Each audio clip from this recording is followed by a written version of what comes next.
we back.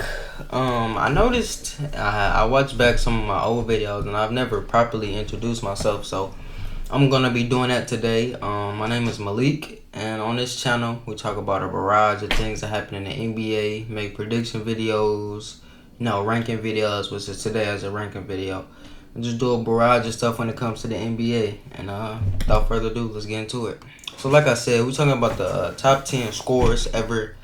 And so, without further ado, let's get into it. So, at 10, I got Wilt Chamberlain. Now, a lot of people have him higher because he averaged like 40, he averaged 50, he had all those 30 and 40 points per game seasons. He was averaging that for a whole season.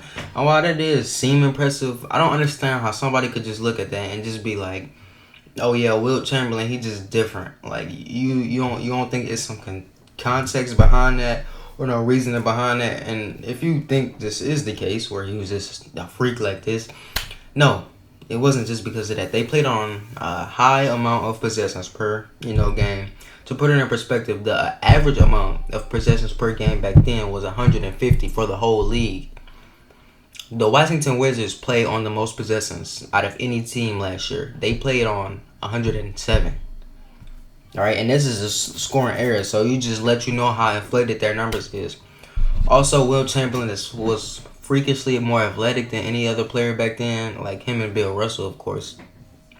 So yeah, I would like to say, when I am going through and making this list, I'm looking at how much those players scores and their ability to score, right? So Giannis averages 30. But Giannis, he has a lack of half-court offense, mostly due to coaching system. I will excuse that. But Giannis lacks half-court offense and has significant holes within his offense. So when I'm ranking scorers, I might put him back just a little bit because of his lack of certain things offensively, or not, specifically scoring. All right, and next I have at 9, I got Kareem. All right, Kareem is 1 in all-time total points. He has probably the most, or one of the most, top 3 definitely, unstoppable moves of all time with his skyhook. He averaged 25 plus 10 times throughout his whole career, which speaks to not only his longevity but his ability to score throughout his whole career.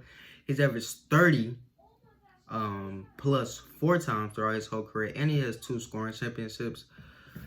I would think because he has all these stuff, you would put him higher, but everybody else, either they're harder to stop offensively or they just have better numbers. Not, I should stop saying offensively, scoring wise, because scoring offense is way more than just scoring. But yeah, so either everybody is harder to stop when this comes to scoring, or they just average more points. So yeah. At 8, I have LeBron. All right, at 8, I have LeBron. LeBron is 4th in all-time points per game. He's on pace as long as he, doesn't suffer any major injuries that could end his career short. He's on pace to finish 1st in points all-time. That's totals. He's, in my opinion, the best finisher of all time. He has a scoring championship under his belt. He's averaged 30 twice. He averaged 25 every year that he's been in the league outside of his rookie year. He's one of the only players to average 20 plus for his whole career, including his rookie year. But he has all of this on his side, but I definitely can't put him any higher. There are guys that consider LeBron like a top 3 scorer, top 5 scorer of all time. I can't do it because of his lack of a deep bag, and he's also can become an inconsistent shot creator at times. And I understand that he's 6'9", 260. I always like to say he's fast as your guard and as big as your center. So why would he, it will make more sense for him not to develop these things. But because he has not developed these things, I am going to pin it against him, hold it against him, because there have been times in his career where they have been needed, or it would have been really, really nice to have, I should say. But LeBron's still a great scorer. For him to even be on this list at all speaks volume, because LeBron has admitted, and it's obvious when you see him play, he is a pass-first guy. So LeBron is amongst the top 5 passers of all time and amongst the top 10 playmakers of all time. So this just goes to speak how great he truly is for him to also be on the scoring list at all. All right, I'm just not of the belief that he should be top 3 or 5. We gotta chill out on that.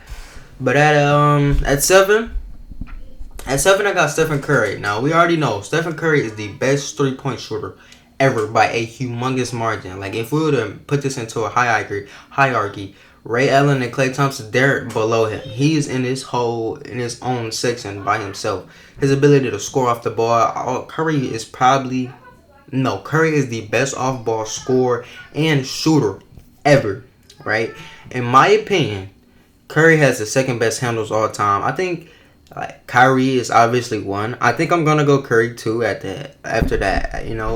I think that's fair to do, right? You got Iverson at 4. I got Jamal Crawford at 3. All right. So I think that Steph Curry is the second best ball handler of all time.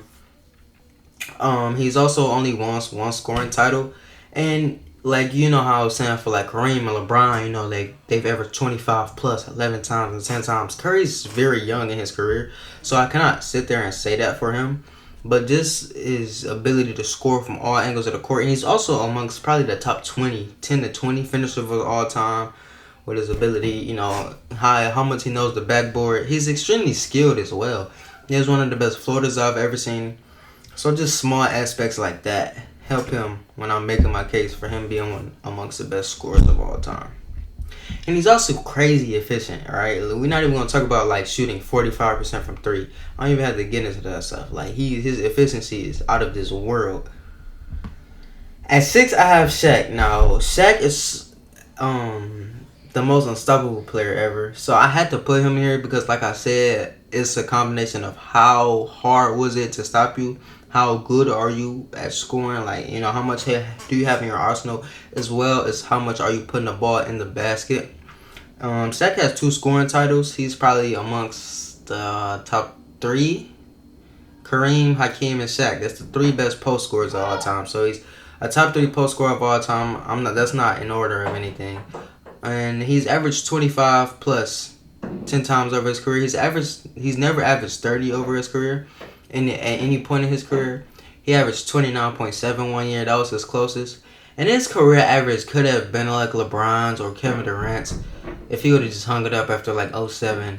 He went ring chasing, and he didn't get anything but lowering his career average. He probably got some good experiences with all those Hall of Fame teammates though. But yeah. So that's that. 5. This is the top 5. Now all of these guys. These are all guards. I'll let y'all know that now. Because all of these guys got deep bags. They're extremely skilled. It's you just being a freak athlete. So I'm just going to put you here because you put up crazy numbers. These guys got crazy numbers and crazy skill as well. So at 5, I got Tracy McGrady, right? Now, Tracy McGrady is probably, when it comes to 3-level scoring, the ability to score from the 3-point line, mid-range, and, within the painted area and inside. He's probably top 5 at that. So top 5 3-level scorer of all time. He was one of the best finishers I've ever seen, bro. When I tell you, he was just an athletic freak. It was like he was just jumping off a trampoline when I watched him play basketball.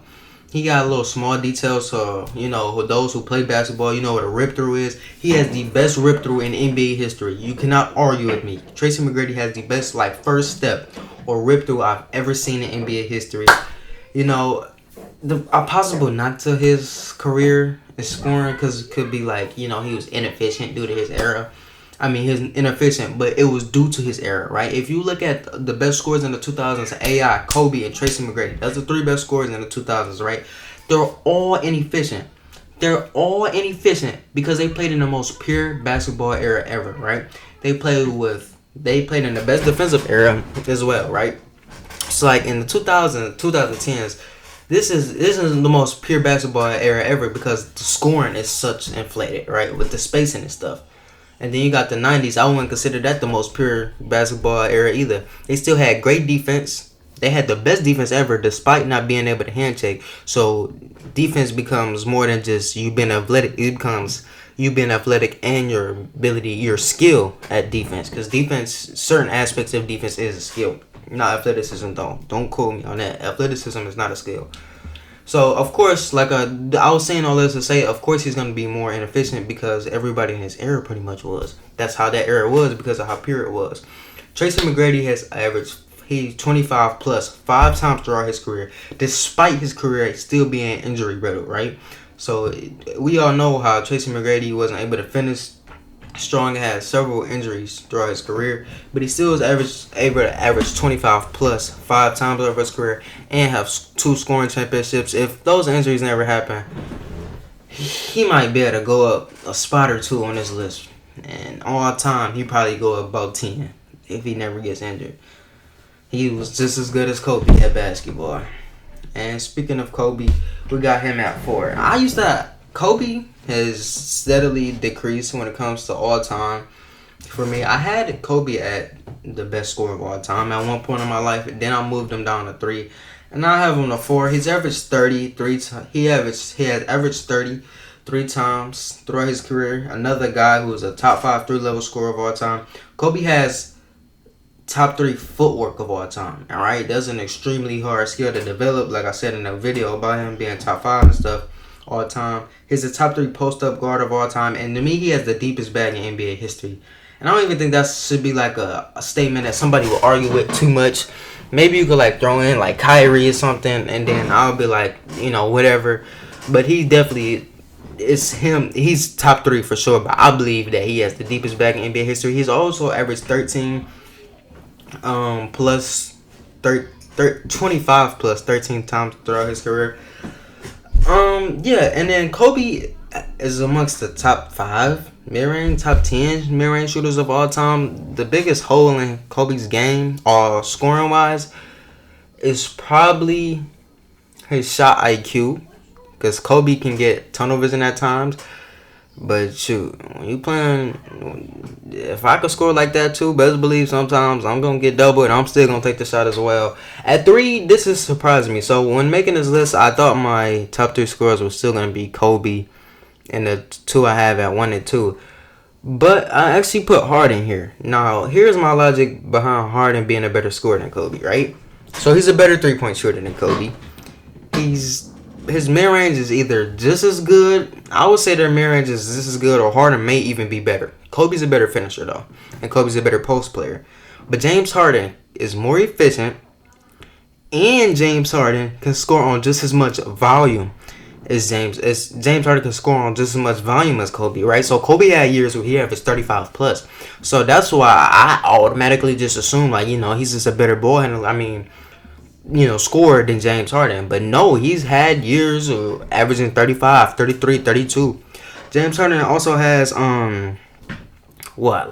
3 scoring titles in a row. Yeah, he has 3 scoring titles in a row. Him, Kyrie, and Kobe are probably the top 3 shot creators of all time. And just watching basketball, James Harden play basketball as a hooper. You understand when you playing how important change of pace is. James Harden has the best change of pace that I've ever seen with my own 2 eyes.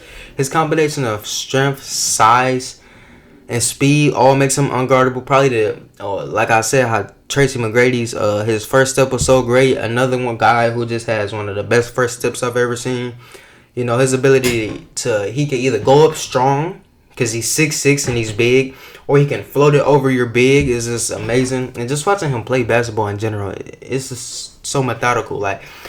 Scottie Pippen, one of the best perimeter defenders of all time, even admitted how he would have trouble guarding James Harden and said he wouldn't be able to lock him down or anything. The most you can do is just, try to contain him. And that happens when you guard the best scorers of all time.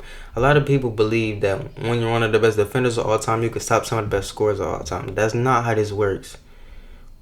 Great offense beats great defense. But 1 and 2, I